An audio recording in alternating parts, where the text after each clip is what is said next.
La TVA, c'est l'impôt, je dirais, le plus productif pour l'administration fiscale.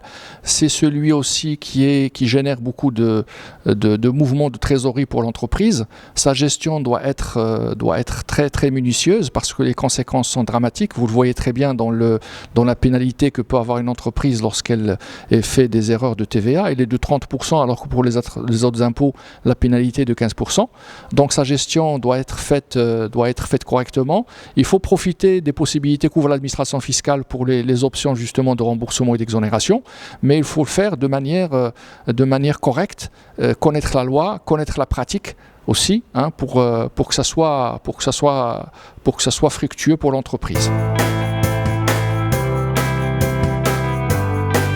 Oui, on parle de gestion de TVA quand on prend des décisions qui sont des options.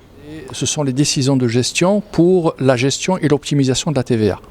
Donc ça a été par exemple le cas de la TVA sur les biens d'investissement. Est-ce qu'on choisit de demander une exonération ou pas? Ça a été le cas sur le remboursement de la TVA. On peut demander le remboursement comme on ne peut ne pas demander le remboursement. Et c'était le cas aussi sur le régime suspensif de TVA, qui est une option qui est ouverte au chef d'entreprise de le faire ou de ne pas le faire.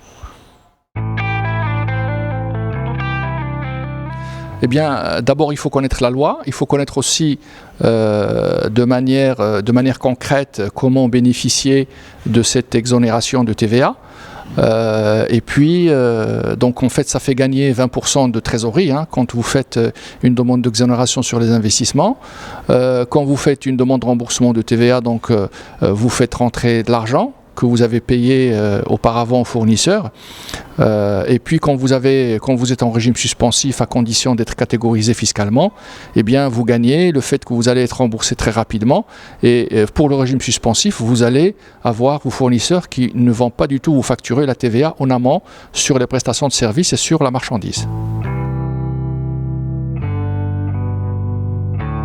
Les entreprises qui ont accumulé de la TVA et qui n'ont pas pu se la faire rembourser depuis des années, la loi de finances 2013 a ouvert la porte à ces entreprises pour le remboursement. D'abord pour les entreprises dont le cumul de la TVA, du crédit TVA était inférieur à 20 millions de dirhams, et pour 2015, 2016, 2017, pour les entreprises dont le cumul de la TVA est entre 20 millions et 500 millions de dirhams. Ça d'un côté. D'autre part, la loi de finances 2016 a apporté quelque chose de novateur, c'était la possibilité pour les entreprises de se faire rembourser la TVA sur les biens d'investissement, même si elles ne sont pas dans l'intervalle des 36 mois. Ils peuvent demander à leurs fournisseurs de biens d'investissement de ne pas être facturés avec TVA.